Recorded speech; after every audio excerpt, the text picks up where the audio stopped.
Jean-Michel Basquiat is arguably the most successful African-American fine artist in history. And he died at, I think, 27 years old. Today, he'd be 63. Jean-Michel was a supernova in the art world. And whenever I was going to college, he was often emulated and imitated amongst us artists.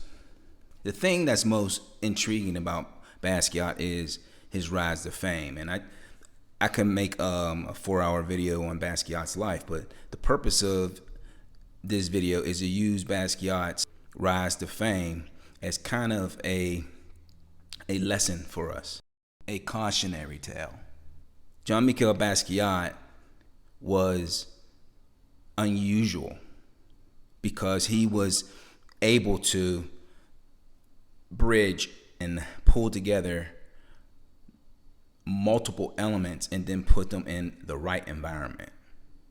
Today we call that marketing and branding, and everyone knows this today. Like everybody not everyone, but way more people understand this concept because of social media. In the 80s and 90s, frankly, you had to be fairly wealthy to be able to access the type of exposure that you can get now that social media basically gives you for free. And if you do social media well, basically they'll pay you to market yourself. So there's a few things I want to cover about Basquiat's life that we can use, especially you young men who are struggling and are frustrated, so that you can win like Basquiat, but actually live a longer life if you avoid the mistakes that he made.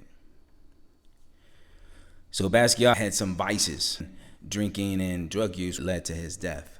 Some people might speculate that someone was responsible for that. And there probably was a lot of people that were complicit, at least, in bringing about his short life. But what we want to take away from it is this. Basquiat was unique.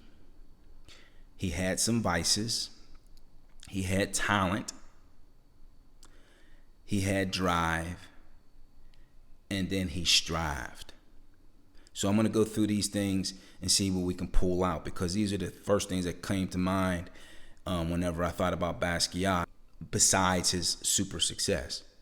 Because at the height of his career, like in his mid-20s, he was basically locking himself in the studio and painting as fast as possible and making something like $40,000, $50,000 per painting. And he might be working on multiple paintings at the same time and doing them in a day or two. Today, his paintings are worth millions and millions of dollars. The thing that I want you to come away with in this video is that there's probably some vices in your life. And a vice, of course, is anything that's holding on to you and you're not holding on to it. Like, you like to let it go, but you're kind of comfortable in it, and it's basically part of your life. For some people, that could be women, it could be drugs, it could be alcohol, it could be gambling, it could be, gluttony, the 7 deadly sins, as it were. A vice interferes with you maximizing your potential. Basquiat was no exception. Drugs and alcohol in the creative world are known to induce supernatural states of being. So people use drugs and alcohol in the creative world to open themselves up to what's called inspiration. While there is no robust evidence that consuming alcohol or drugs makes a person more creative, people think it does nonetheless. One study of 40 social drinkers gave some alcoholic drinks and others non-alcoholic drinks. They were then asked to participate in a creative task and rate their own creativity. The outcome suggests people believed they were more creative when they thought they had consumed alcohol. Now, think about this. What's another word for alcohol? Spirits.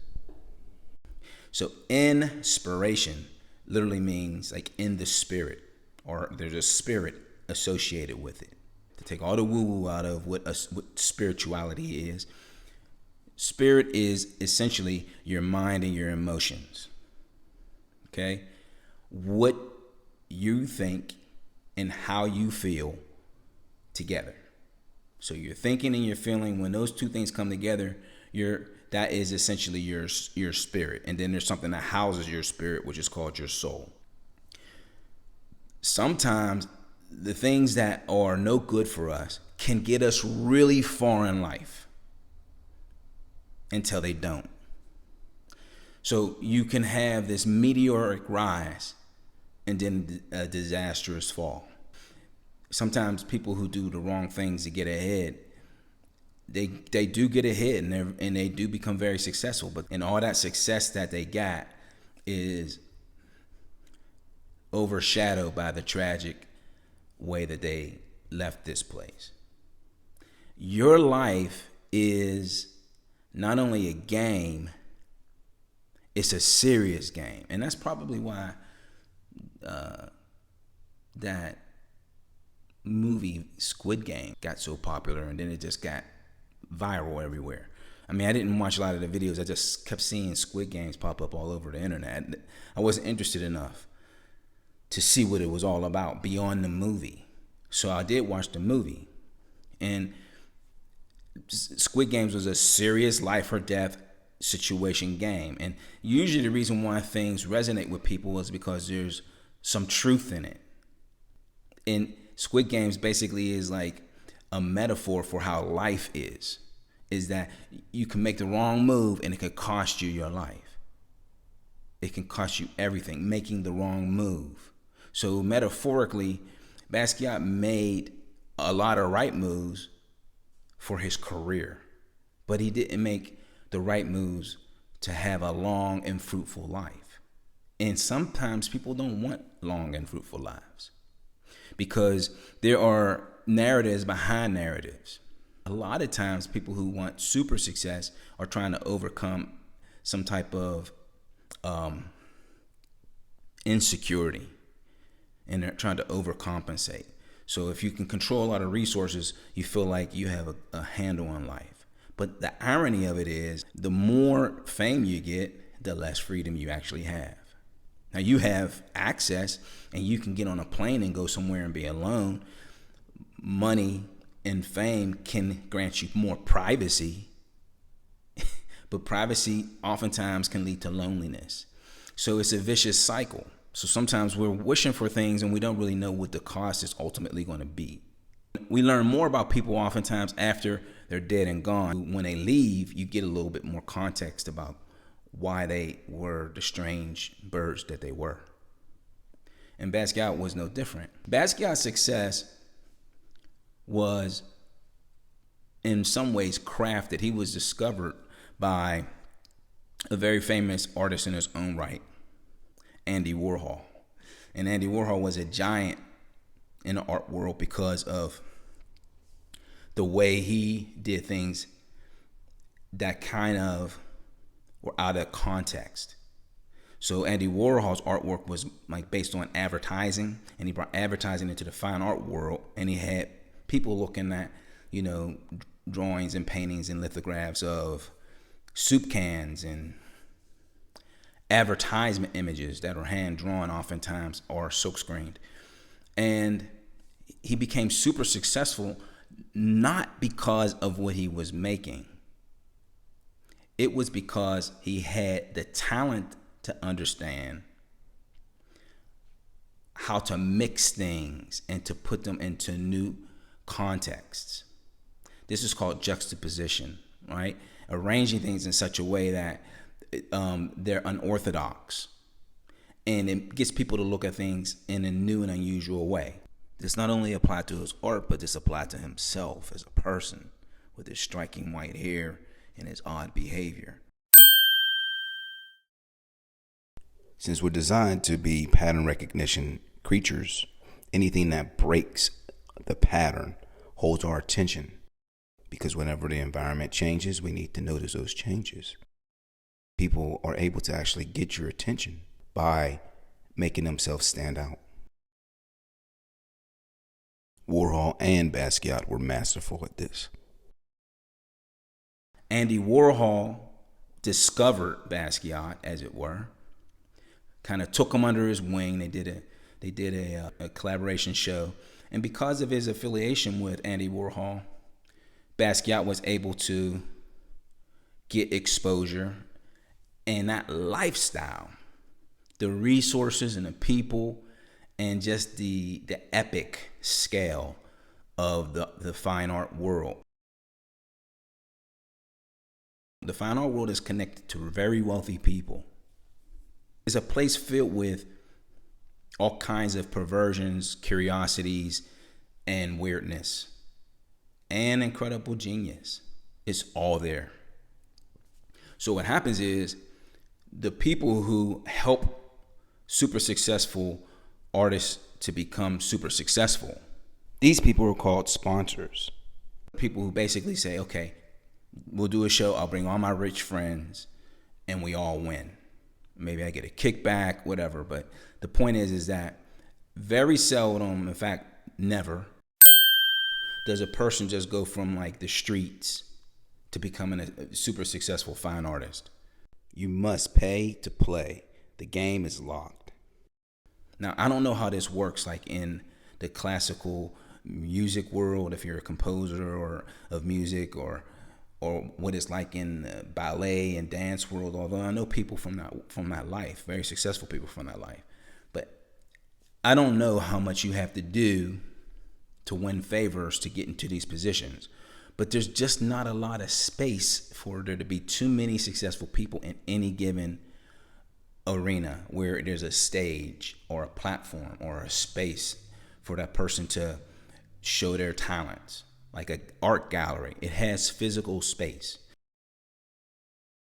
Now, what the internet has done is it's changed the game. It's made it so you have infinite space. You see what I'm saying? There was a time you had to go to the art gallery. Now you don't. You just go on your phone and you can be right there in the art gallery. You can even walk around an art gallery and turn and see artwork in a virtual way, right? So because social media has changed the game, a lot of people are able to become super successful through their vices. And then whenever they're exposed to success, they have even more access to their vices, and they may even see things on another level. Because any vice is kind of a perversion, right? It undermines your better self. It makes you weak and a slave to whatever that vice is. If you like women and you become a successful football player, you're going to have a lot more access. If you become a successful rap artist, you're going to have a lot more access. If you used to smoke weed whenever you were, a 12-year-old, 13-year-old rap artist and nobody knew, and now you're famous, social media famous, now you can have as much bud as you want. So these vices can sometimes come back and bite you in the ass, as it were. You only have so many hours in a day. And with Basquiat, there's a movie called Basquiat, and there was a scene that kind of resonated with me because I knew it was true. It made perfect sense. Hey, Benny, man, how long do you think it takes to get famous? For a musician? Or a painter? Whatever, famous. 4 years? 6 to get rich? First, you're gonna have to dress right, Then you're gonna have to hang out with famous people, Make friends with the right blonde people, go to the right parties, yeah. Socialite. Then you gotta do your work all the time when you're not doing that. But I'm talking about the same kind of work, the same style, so people can recognize it and don't get confused, Then once you're famous, airborne, you gotta keep doing it in the same way. Even after it's boring, unless you want people to really get mad at you, which they will anyway. Come on, man, let's go. Shoot. Come on. I mean, famous people are usually pretty fucking stupid. You're too smart. You need the sense that the work that you're making resonates with a group. And that group doesn't have to be a massive group. Today we refer to them as tribes. Back in the day, it's just your fans, people who just love the stuff that you do, right? So in a village in New York City, it's very easy to become part of little cliques, especially back then. And you can have your own little crew that will basically promote you, and then you'll have usually younger people who will follow you. But Basquiat had a vision. He understood what the plan was. People like me and you struggle whenever you have talent and ability, but you're really not really sure where you should be putting your energy, your drive. But the 80-20 rule is always at play. You put too much energy in what's going to have a 20% effect rather than what should have an 80% effect. Because of the 100% of things you do, right, there's only going to be a small percentage that's responsible for the big outcome. So 20% of what you do is going to be responsible for 80% of what you get, as it were. The concept is focusing on the right small things can get you big results. And then everything else is gravy. There are a lot of people out there who are being criticized for being not able to stay on track and keep changing their minds about things. But a lot of times those people are highly creative and they actually accomplish more than most people. But because they have so many ideas, people don't see the few things that they accomplish that supersede what most people do. Because if you have a person that says, I want to do 20 things, if they accomplish 5 things, you'll see them as a failure. But you may, not you, but another person may say, I can't even think of 5 things to do. They can't even think of 5 things to do. So they just go and do what someone else tells them to do. So that's the difference between like when you start your own business, because that's what Basquiat did, right? He became an independent artist. He started his own business, as it were. Never called it that, I doubt it. He just said, I'm an artist. And then he began to do that thing, and he understood the plan. Keep making art. Keep getting people's attention until everybody knows exactly whose artwork that is. And then get the attention of the right people. That's where Andy Warhol comes in. Make sure the price is high enough. That's where the status comes in. Now you have to be good enough to execute, and you have to be willing to get those orders done. So, there was a point where he's being locked in his studio so he would finish the artwork consignments that he had, because people were buying the artwork. They were buying his paintings before they were finished. So the ideal situation in life is to get to where your talent is so in demand that people are paying for it before you even make it, whatever it is you make. That's called like a movie contract. Before you even do the movie, they're giving you $20 million. Like, here's $20 million. We know you're going to do a great job. Just show up and for the shoots.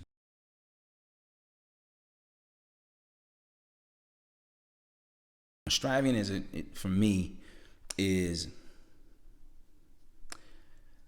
the devil's playground, because if you choose the wrong career or the wrong modality of life for you, you can create what's called a gilded cage. So that's why you have to reinvent yourself over and over again. Like, look at The Rock. He had to reinvent himself multiple times, like from being a football player to a pro wrestler, from pro wrestler to an actor, and now A-lister, and now a super successful business person with a tequila brand that's making him a billionaire valuation with that company. All those things, all those transitions in life probably were, a decade here, a decade here, a decade here. You see what I mean? Now, if you're looking at your life like a movie, like a lot of people do, you'll get frustrated because you'll fail to recognize that your life isn't a movie. Your life isn't, protagonist, antagonist, problem, reaction, solution in an hour and 59 minutes. Your life is a lifespan, and it's up to you to look at, okay, what have I accomplished? How do I need to to begin to mature or reinvent myself or be like the phoenix and die to myself and be reborn. Like, that is the trick in life. Basquiat never got to play it because the rewards that came with his success attracted more vices and attracted enemies. Even if the enemies was himself on a spiritual level. Because I'm a man of faith and I believe in scriptures, I look at who the author is of all these things. So, if you begin to hold on to concepts, but you deny the power or the authority over those concepts, that can be problematic because there are trickster spirits in the world. There are trickster spirits that imitate the Most High Creator, and they want to lead you into destruction, i.e., through your vices. So your frustrations can be partially resolved, but not entirely, but they can be partially resolved by understanding that you need to get a handle on and sacrifice your vices as much as possible. But you also have to recognize that some of your vices may be an aspect of your success, in which case you may need to evolve or mature and reinvent yourself. Because you can't take away somebody like Robert Downey Jr., like his experience in his early life. He can't separate all his drug abuse and alcohol abuse, etc. You can't separate that from his success. So it's no value to you to sit around and mope about, oh, I've fucked up the last 15 years of my life. What a waste of my time. And shit, I might as well go and jump right back into the bottle.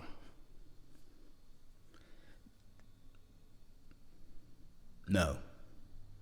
Tune into your talent and see, okay, well, what's the next level for this?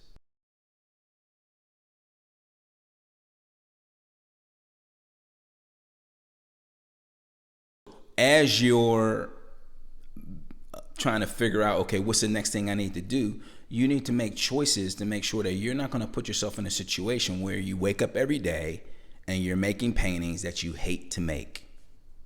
And you're not willing to risk losing everything because you'll lose your house, you lose your Rolls Royce, you lose all your friends, you lose a country club. Now you're stuck. It's better to stay in your more modest house, isn't it? And just keep your bankroll going until you've created the type of lifestyle when you make the transition. You don't mind working every day for another 10, 15 years on whatever it is that you're doing in your new reinvented state that you're now in. Ikigai is a Japanese term that means alive or life and benefit or worth. It is a state of well-being that arises from devotion to activities one enjoys, which also brings a sense of fulfillment. I'm referencing Ikigai because I think it's a really good, simple, concise example of how to really become successful at whatever you want in life and get true fulfillment out of what you're doing, so that basically you're not working, you're playing. And even if you perfect Ikigai, your life will still be filled with challenges. There's going to be ups and downs. You're going to take risks and loss. But the point is that you don't want your vices to destroy you. You don't want the beautiful things that come your way or the temptations that come your way to undermine you while you're going through this journey called life. And you have to define how much fame you want. But when you get it, you got to live with what it delivers. When you get it, you have to live with what it delivers. So count the cost. And that's all I got for you. If you like the content, you know what to do. Peace.